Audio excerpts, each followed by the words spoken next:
Good evening, ladies and gentlemen. Welcome to the show again this evening. And as usual, it promises to be an exciting time. Um, I'm sure for those of you who had been here last night, you would have been tremendously blessed. There are some life-changing things that are happening on the program. You really don't want to miss these sessions. Just before we get into inviting our guests, I want to encourage you, for those of you who are online on Facebook, YouTube, wherever you are online, Instagram, please share this, invite your friends, invite your family. It's going to be an exciting time. I'm really excited about the guests we have here today. Now, as you know, I will keep saying this because I keep getting the question about why do we have these programs? What do we do about it? And the answer is really very simple. You see, I was talking and thinking about so many things in my mind. There were, a lot of stuff going on in my mind. And God said something to me. He said, "Look, son, do you realize that you need faith to achieve the impossible?" And it was yes. He said, "But do you realize that faith does not come based on future knowledge? Faith comes based on something you have heard." And when I heard that, it blew my mind that goodness, it comes based on something I have heard. Therefore, there is something in your past, some knowledge you already have that has the ability to transform your future. The challenge a lot of people may have is, how do I bring all these things that I may have considered as disadvantages? How do I use them as leverage to achieve the things I want to achieve in future? And that is an amazing thought. And that's how we started this series called Legacy 322, where we are honoring my dad, my mom who have passed, and picking thoughts, ideas from people who are also leaving a legacy in the things that they do.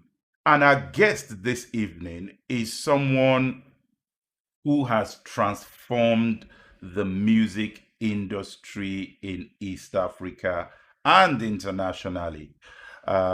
It's going to be such an amazing time. So, without taking much time, I will introduce our guest.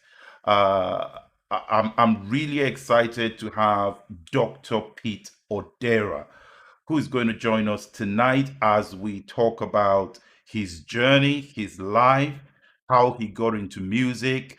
And Dr. Pete Odera he's actually a pastor as well. He's a pastor of the pastor of Waterbrook Church in Kenya. He's a well celebrated musician in whatever respect you want to look at it in East Africa internationally. He's done programs with the top of the top out there in East Africa and internationally. And apart from that, he co-founded the equivalent of the Grammy Awards in Kenya, and he wears so many hats. Welcome with me to the program this evening, Dr. Pete Odera. Thank you, Akin. I'm just so blessed to be here, and what a joy. Um, I'm also live on Instagram on my end, so there's people on my live Instagram as well as yours. So I want to just welcome everybody in the world. Thank you, Akin, for having me. It's such an honor, such a blessing. Uh, in memory of your parents who had the pleasure on. Um, it was such a pleasure. What gracious people they were. Oh, fantastic. Thank you for those kind words. Well, Doctor, let's just go right into the deep end. Right. We're going to take you on a journey. We're going to take you from the past all the way to where we are sitting down right here this evening. So tell us a little Okay. bit. And I've got some clips for you, so get ready, be Oh prepared no. for that. Okay. Okay. Okay. All the X Files. Oh dear. Um, how did you get into music? Um, Akin, let me be honest with you. I can't even say I got into music as much as I can say that music got into me. Wow. As early as 4 years old. Uh, my my my story is interesting. When I was my mother was a scientist and a speechwriter, and so as you know, African politics, opposition politics. He got arrested and detained when I was really small. I think I was 2 or 3 months old, and so my mother took me to live with her uncle. So my sister and I went to live with her uncle, and so my mother's cousins had a band. Uh, it was a this band was a Afro rock pop band. The band was called Black Savage, and my Gordon Ominde, but his stage name was Gordon Simone. He was the one of the writers of the song Kothbiro, which is now it's been sung by what was his name? Um, Ayub Seda. It's even been sampled by Kanye West. So this pop rock guitarist, I was exposed through that. This is what I grew up in, this surrounding. Then when I grew up a little later, the neighbor on the left, to our left, our neighbor on one side was a DJ. And then my dad, my late father, when he was in the US, um, he was in, you know how they do jobs during the summer to make some money. So dad was a busboy, a waiter in a restaurant, a hotel that had all these. Every night they had these big jazz greats playing: Dizzy Gillespie, Miles Davis, um, uh, and so I got all those records back home. So I grew up in this space where I had an uncle on this side with a pop rock band. My dad's cousin had a Afro folk sort of band. These guys, I think you know about it, coming from Nigeria. These guys who come and play for funerals or whatever. So there was a band like that. So I grew up with this, and it just came so naturally to me. I think it was amazing for me to grow up in that environment. So I don't know. I can't say that. How did I get involved in music? I just found myself writing songs. My sister says that I was, as soon as I could write, I was piecing together um, music. So You came that's out how of it the ended womb up. with musical notes, writing musical notes, right? I want, I'm yet to ask my mom, because the truth is I didn't. When I was in, as I grew, I got involved. My mother, while my dad was in jail uh, for these political things, she found the Nairobi Baptist Church, which is the church that was not too far from where we lived at the time, and I ended up going there. And this is a very interesting story. The pastor was an Reverend Tom Houston, and he was really big on drama, but really big on music. So they developed a music department. They were one of the, in fact, it was the first church in Nairobi City to have an integrated service between Africans and Europeans. It was the first church to have a youth service. It was the first church to have one of the first churches to have electronic music instruments integrated into the church service. So I just happened to be the confluence of all these things at the same time. All of these were influences. And so the older bands, the people who were in the bands ahead of me and in my neighborhood, they didn't know, they were just pouring all this stuff on me. So And then, of course, you had the influence of pop music. So you had your Michael Jacksons and Shalamars and Boney M and Kelly Brown, who was a local musician with international renown, and Mangelepa and Super Mazembe, and of course King Sunny Ade. Oh, Uh, wow. and I mean, this was the influence around us at the time. So this eclectic thing gave what you're seeing today. So that's that's how it ended up. So my first expression was my first let me say exposure was through these things. But my first expression, I think I remember, was at the Nairobi Baptist Church. I was 9 years old, and I sang a solo for the Christmas presentation. That's a chapter all on its own, and I thank God for Mrs. Rogers, an American lady who gave me the opportunity when the kid who was supposed to sing, didn't sing for some reason. And she said, "You're it. Here's the tape. Go and learn these songs. Come and sing on the weekend." That was my introduction. Amazing. So Yeah. that moment there was because someone couldn't make the day. Hey, exactly. That's So so powerful. when your time is right, if it means Yeah, someone would miss that day for you to move, God will create. Oh, wow, wow, wow, wow. That is powerful definitely. there. I don't know who it was. I cannot remember who it was who was supposed to sing that thing. I was not supposed to sing that. But Mrs. Rogers gave me the tape, set it at the exact song, gave me her tape, a little tape player, and told me, "Go and learn this. You're coming to sing this thing." And that's how I ended up singing that solo bit in front of what, 600 people at this church. And I had the first experience of an audience raptured by my voice and clapping, the first intoxication of the audience, but the first opportunity to really express my gift. It was confusing, but it felt absolutely natural to me. I was not phased at all.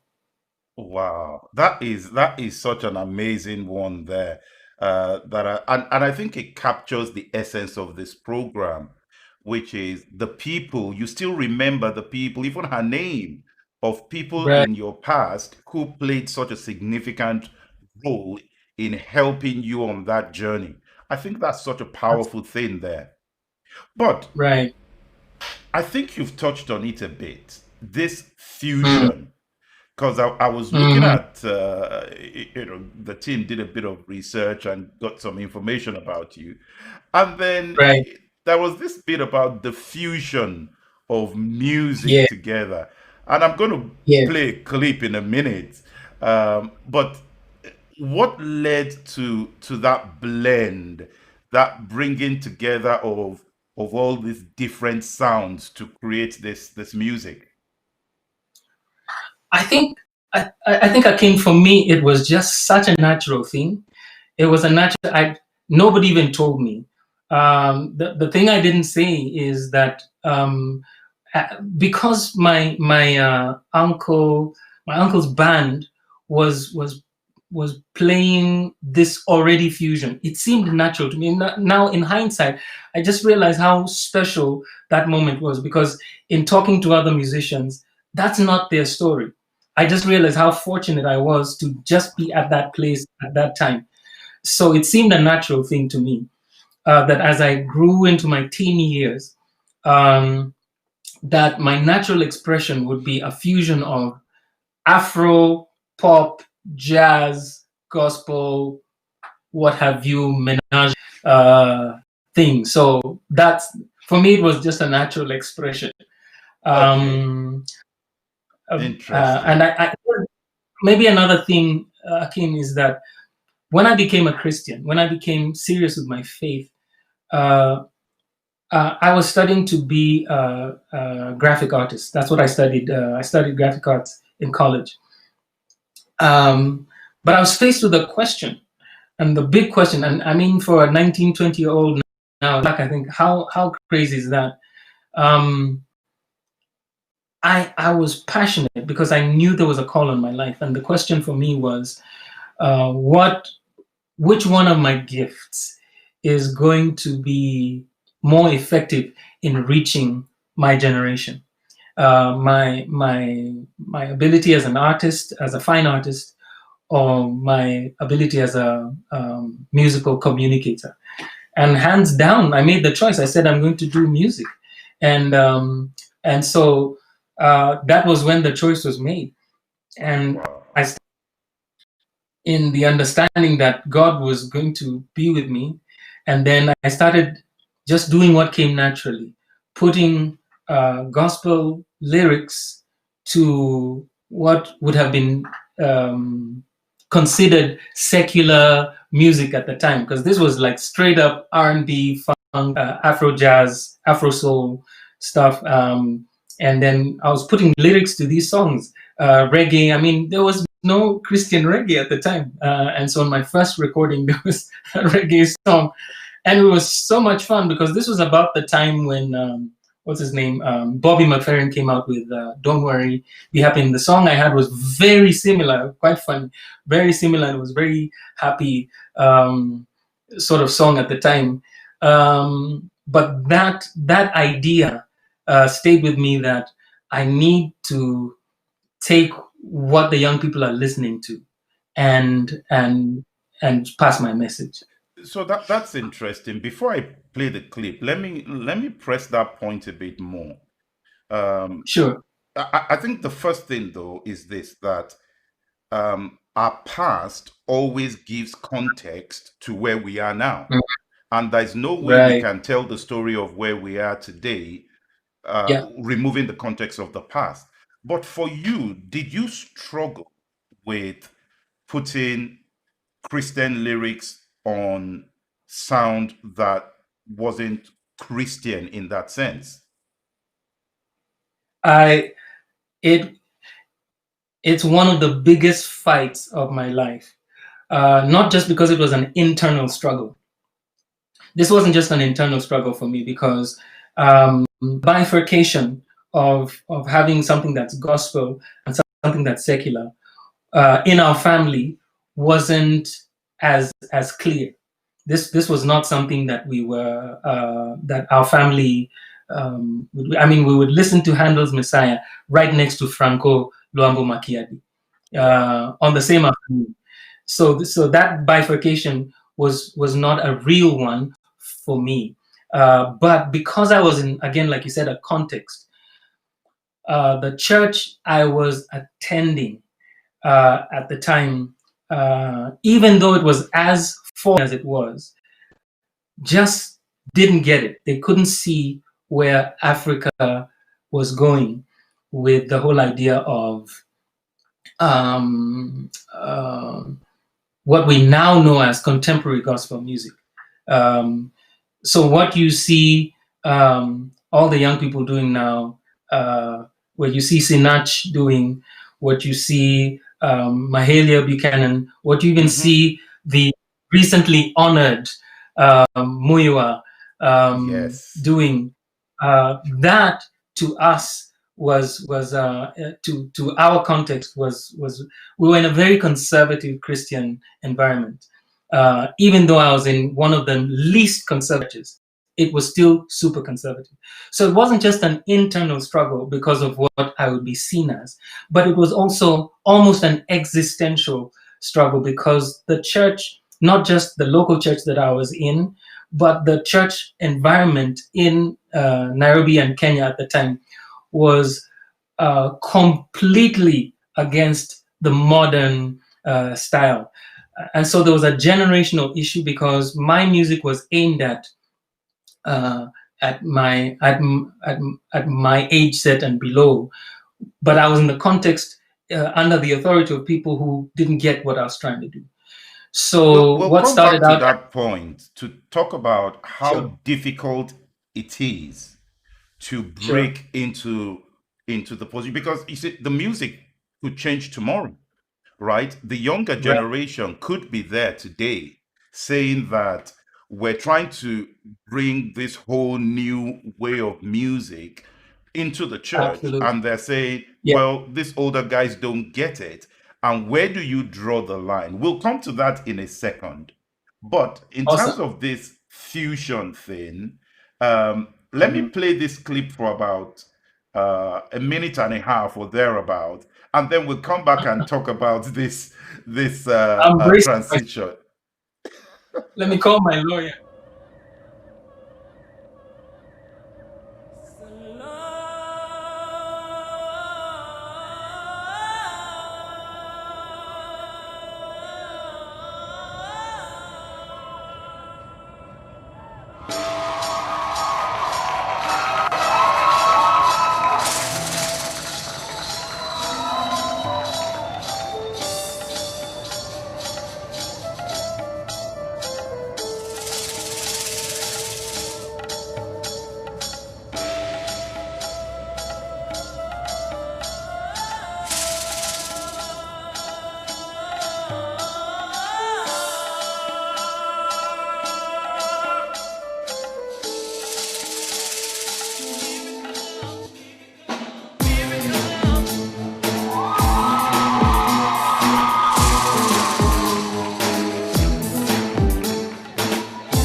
There are miracles, I believe, every day available, but you don't receive.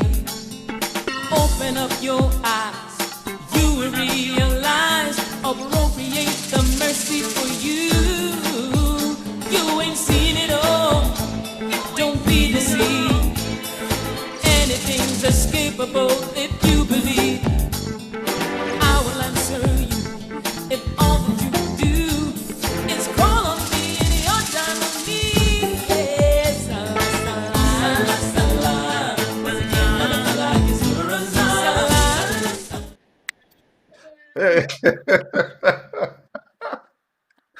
Oh wow. Oh, So tell us, wow.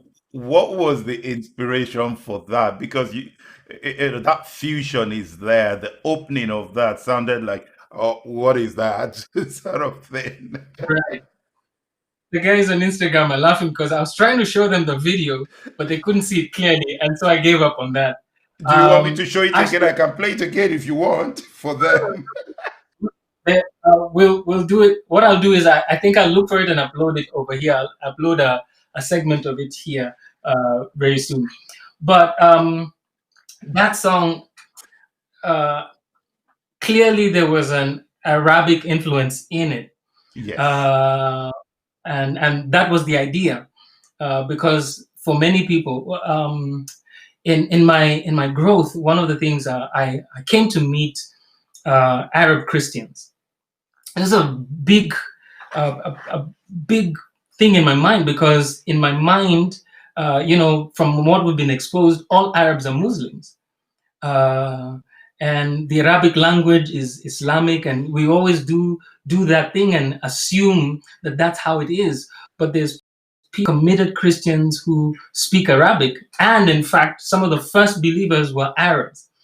And so I thought to myself, there's two ideas there. One is the idea for that song was the idea of prayer. How Jeremiah 33:3 says, "Call to me and I'll answer you and show you great things that you don't know." So the idea is, calling to God. Let's a call to prayer. Prayer answers things. Mark 9:23, and Jesus speaking about prayer and how prayer and faith is going to be answered. At the same time, I wanted my audience to hear the call to prayer from an Arabian perspective. Let's use our imagination a little bit. And every time, I remember there was the first time I think I performed that song in a church, everybody was like, in our church, are you calling, that's the Muslim call to prayer. But we're calling people to prayer using creative means. So if you know me, I'm constantly trying to push the envelope just a little bit further to change our minds and provoke us to think a little bit differently, so that we can reach an audience of people who might otherwise not have heard this music. Now, let me take this question a bit further here. Uh, it goes without saying, you've created a legacy in Right. East Africa and beyond when it comes to music. Not just your own music, but the people that you've produced, the people you've collaborated with, and all of that. You've created that legacy there. Did you think it was going to turn out that way? I don't know. I think sometimes I answer that question yes. Mr. Burale, June Gashui, it's good to see you guys. I'm just acknowledging these guys. These are part of the journey. The reality is, let me answer that question in two ways. Did I know that this was going to happen? One, in faith. You do things in faith. I think as a believer, you do things. When I sensed the call of God in my life, I said, I'm just going to do it because I know there's going to be a great outcome in the end. And my sensing was that big things are going to happen. Now, did I know that it was going to end up here? No.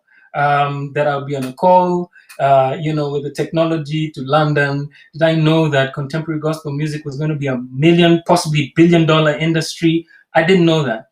I was really just trying to reach my generation. That was my goal. And and I over succeeded. That just tells you that God was in it, because here was this unqualified. There were people who were more qualified than I was, better educated than I was, better looking than I was, with a calling, who could have done even greater things. But here I was, who was going to do this thing for Kenya? Who was going to do this thing for East Africa? Who was going to set the standard and hold the fort? If you had asked me, I was stupid enough to believe that God could use me. And I think that's the key. So let me ask something here. There are actually two questions, and I don't think I can ask one without. I don't think I can ask one without the other. Were you a Christian before you had that big break? Was it the Christian music you've always done that brought the break, or did you have a period where you were toying around with, am I going to do this gospel thing, or am I going to do something else? I'm glad you asked that question. For this reason, because many people say to me, Pete, if you had just been an R&B singer, you'll have made it. You'll have made it in life. And I sometimes say, bro, why are you insulting me? Because are you saying all I've been doing has been a waste of time? So I've never, let me say, in terms of what people know me for, has never been anything else but what I do. But anybody who's followed my music knows that I will do. I've done some jazz music on the side. I've done some. I wrote a love song or two or three. I produced for secular artists as well. Worked with Eric Wainaina, who is not a gospel singer, with the lovely June Gashui, who's just joined us, who I produced for recently. I'm an open guy, and I think I'm one of the few pastors who actually sits in that space where you can actually straddle all these worlds. And I think it's a unique thing. I don't know many pastors who can be comfortable sitting and playing, the bass in a jazz club and not having to preach.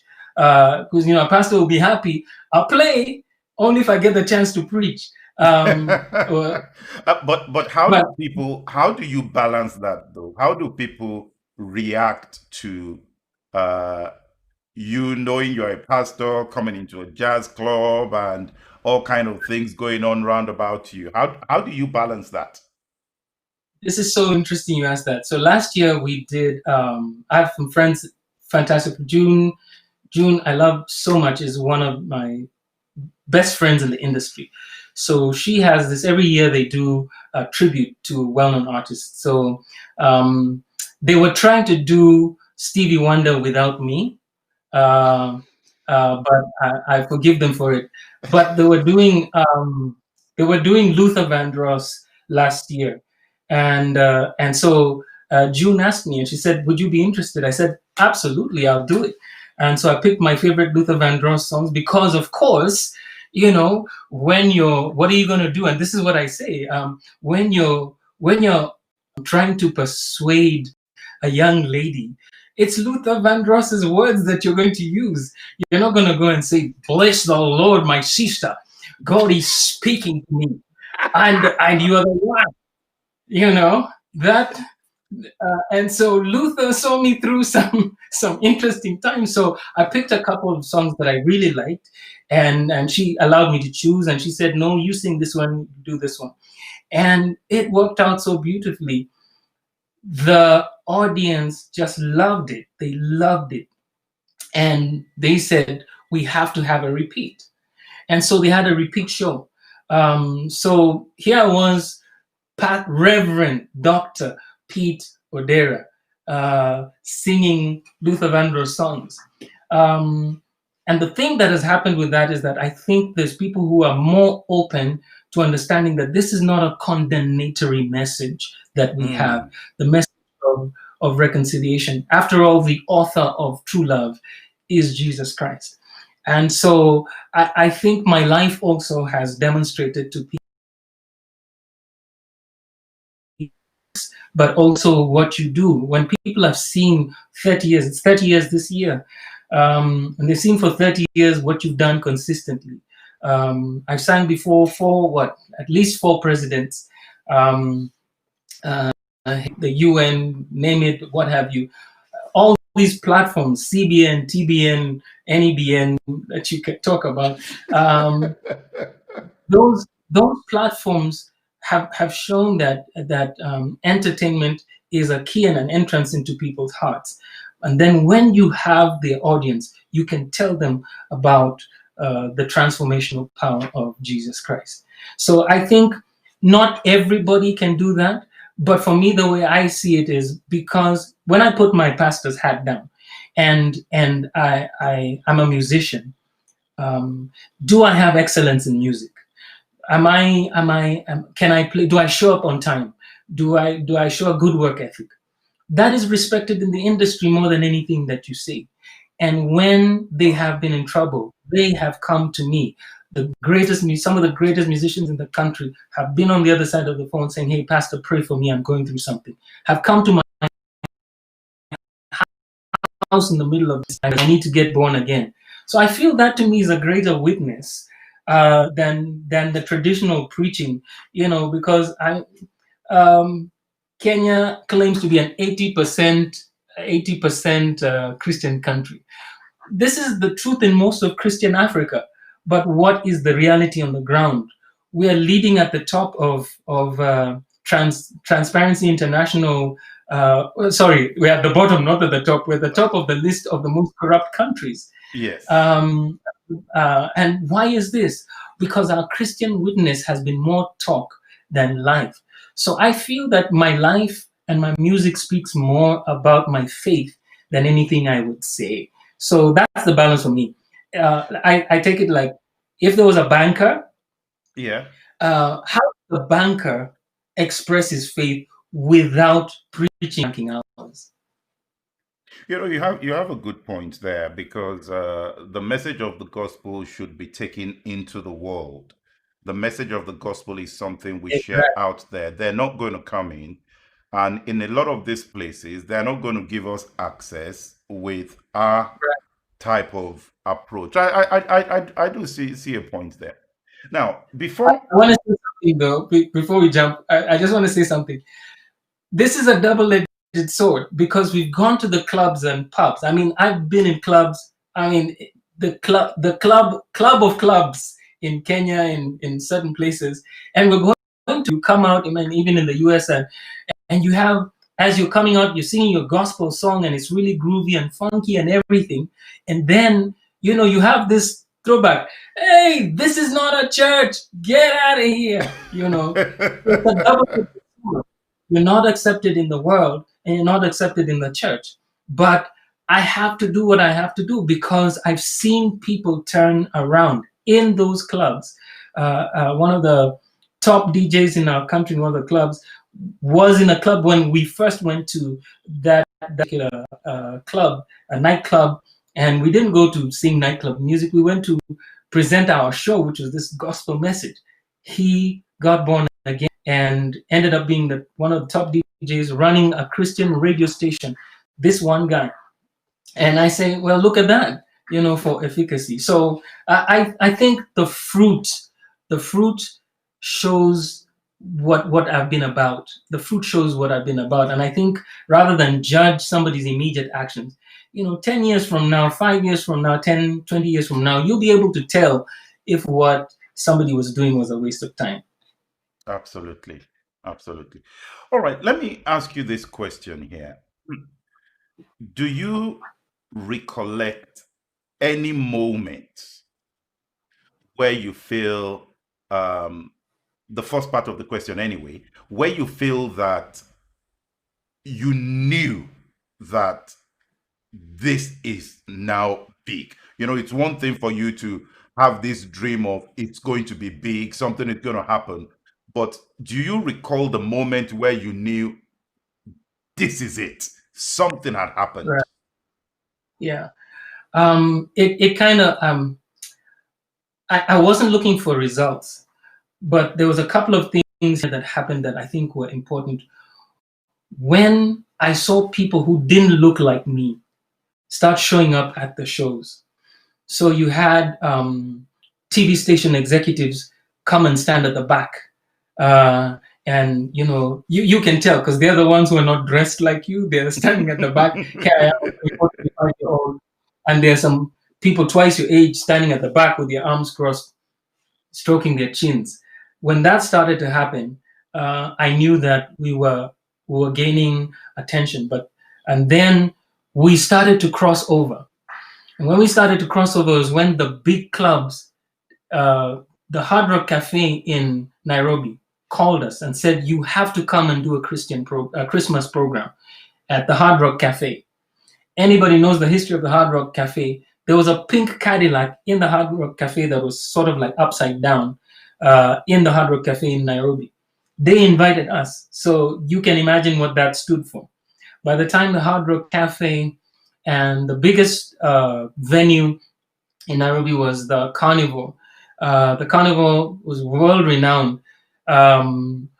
Called us, the manager, the boss of the Carnival said, Pete, why did you come? You guys come and perform. I cannot forget that. That's a huge endorsement. This is the only, the group that is being proscribed in the church, that's been sort of sidelined by the church, is being invited to the clubs.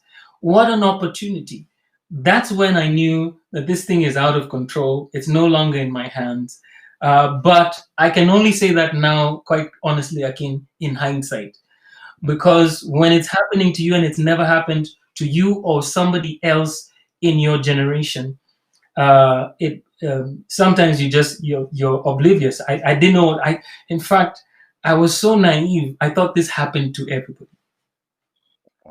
I thought what was going on with us happened to everybody.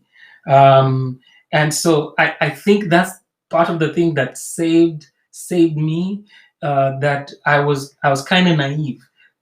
It was just happening around me and happening to me. And then I'm finding myself in places that I had never expected. The Forrest Gump story? Yes. Yes, I've seen that. So that's kind of what I feel happened to me, that I after a while, promoters from the UK, promoters from Uganda, from outside the country were now reaching out. I said, bro, you hit something. And then I got scared. I think 1994, I suddenly just said, wow, Word Records had sent a contract. They wanted to sign my group, Word Records out of Nashville. I was going to in ask you 19. about that story because as we were doing the research, you had some interesting views about things that maybe you would have done differently in that experience. Do you want to talk for about 2 or 3 minutes on that point? Absolutely. So one is because I was like Forrest Gump and no one had given us guidance. No one had been in this space before us. It kind of worked out that the whole idea of getting a recording contract or a management deal from an international level was the dream of people, but we just had no idea what a 52-page contract could do. Um, so a couple of, I think two, maybe three record labels had approached us, but because we didn't know what the mechanics were, there was no precedent. I don't know that there was a Kenyan gospel group before us that had ever reached this level of international notoriety. Certainly not in our generation. It could have happened before, but I think with guidance, that could have ended up very differently. That's one. Also, secondly, because of the kind of pressure that we were, so this wasn't just music. If we were in an environment where our music was accepted and the church was supportive of what we were doing, we would have had the what's the word, the support systems that would have held together the various individuals in the group. But this began to fall apart, and as a result, after 3 years of continual just being harassed, a couple of guys just gave up and said, you know what, I I can't do this anymore. I gotta earn a living. My parents hate me. My family hates me. I was so blessed because my family, you see, this is what I was saying. I was blessed that my family supported what I was doing. We didn't have a lot of money, but my family was my support system. That may not have been the case for those who are around us. So I want to say um, the record label deal, the first record label deal didn't work out with Word Records. The second record label deal worked out with a German record label, and we signed that. We were the first gospel group to sign a major publishing record deal with an international record label. Looking back, I can't even remember what was this we were doing. There was no precedent. There was no precedent, and there was little guidance. I won't say we didn't have absolutely no guidance, but how can you lead? How can you mentor somebody who is? How can you mentor a Nelson Mandela if you don't know what living in a free South Africa is going to look like? So we were flying blind. Yes, yeah. Now, do you find today, and this was the point I was raising earlier, do you find today that it's a bit more difficult for you to accept the people who may have been exactly where you were then? Or is it easier for you because of your experience? I totally get the young people who are in trouble. You're struggling with substance abuse, but you want to be holy and live for God and use your music to glorify Him. I get that struggle. That's me. That's my journey. So I get it, and I try not to give them a hard time. But I also realize that that's a personal choice that every musician has to make. Who am I? Who is my master? What is my mission? Your identity, your master, your mission, that has got to be clear to you. So that if you decide that what you were called to do was to be a jazz musician and to glorify God through your excellence and your bringing of beauty to that space, then so be it. But if you decide that your place and call is to be a worship leader in church, then so be it. If you decide that your place to do with your gift is to be a minstrel, traveling, being on these big stages and what have you, singing for the Lord, hey, great. If you decide that you're going to be an entertainer but with a heart for God, that's all. This is something that I cannot impose on the average musician, because every person's call is different.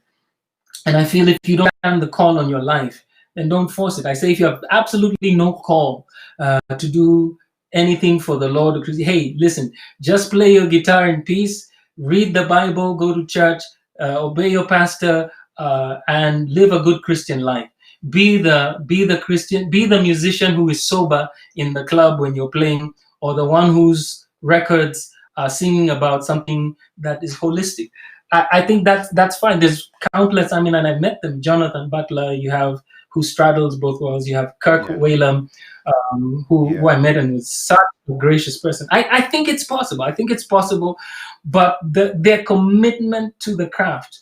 Kirk Whalum was, I think, at one point the music director for Whitney Houston's world tour, and he played on that number one selling "I Will Always Love You" track.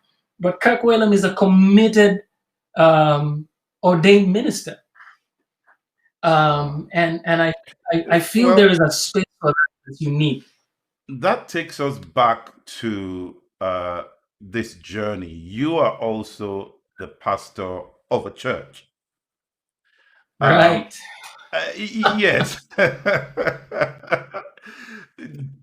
I was a pastor before the lockdown began. At 2020, we all thought we were in charge.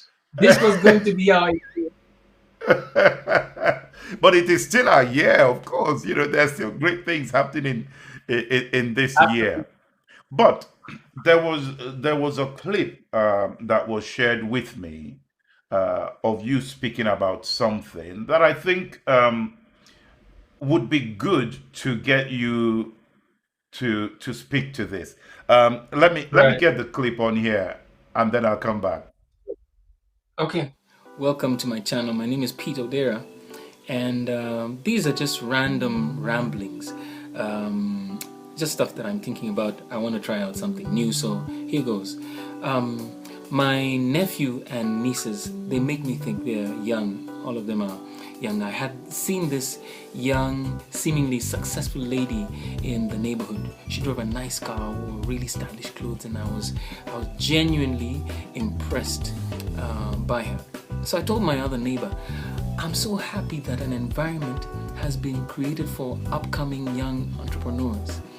He laughed hard and said, this is what he said to me, that's Governor so-and-so's side girlfriend. She appeared successful, but there were question marks to her success. So I asked myself, would I encourage my nieces to follow her example? You see, successful people need to tell the truth about their journey, and not just the good. You must include the bad, the ugly, and sometimes even the gory.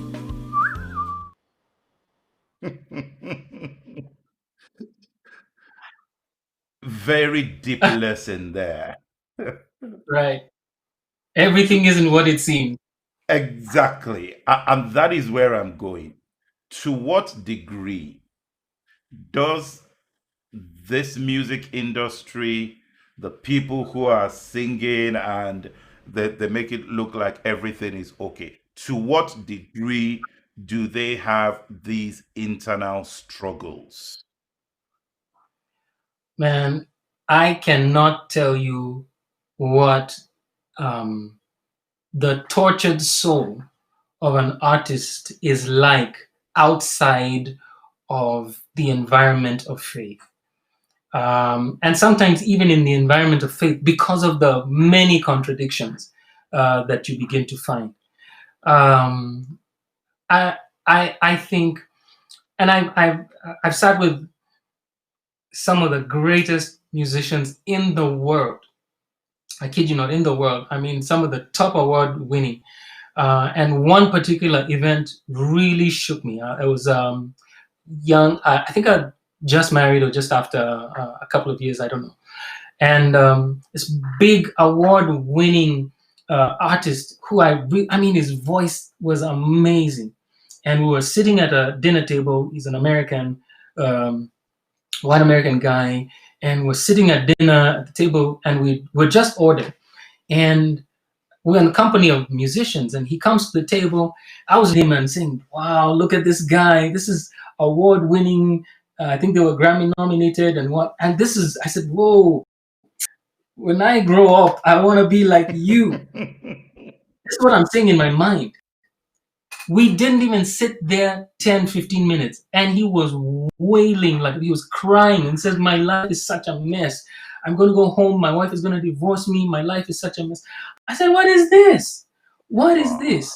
So what I experienced, and that's when I began to see, because I thought this was just Kenyan local artists who had this whole situation.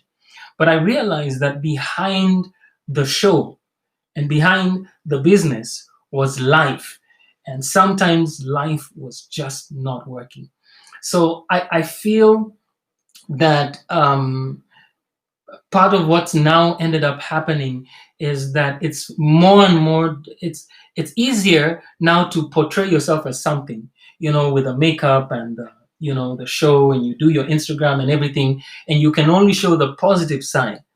But at the same time, it's very difficult to hide the breakdown, because it's only a matter of time before the breakdown catches up with you.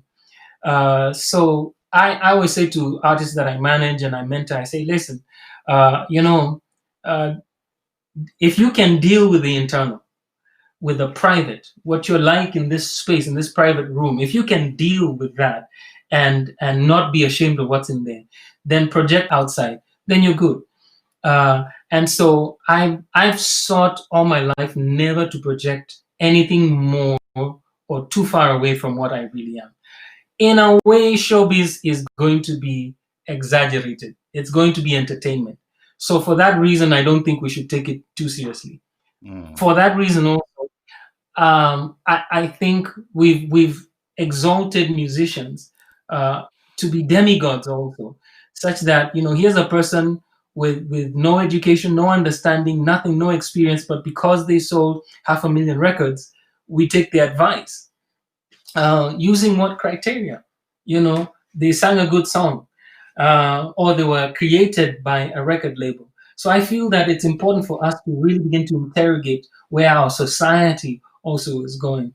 And so I turned 50 last year, and I'm dedicating my life, the next 10 years, to really focusing on putting what I know, what I love, everything that I've done into the next generation, so that the next generation will avoid the mistakes that we made. And I made mistakes, that's for sure.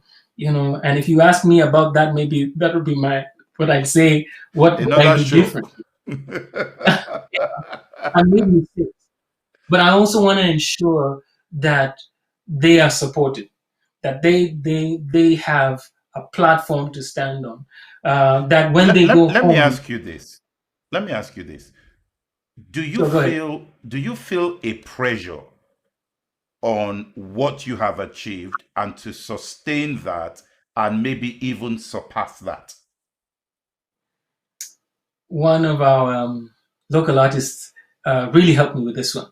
So I was coming out with this new project that I'm actually working on, and we've been working on it for the last couple of years.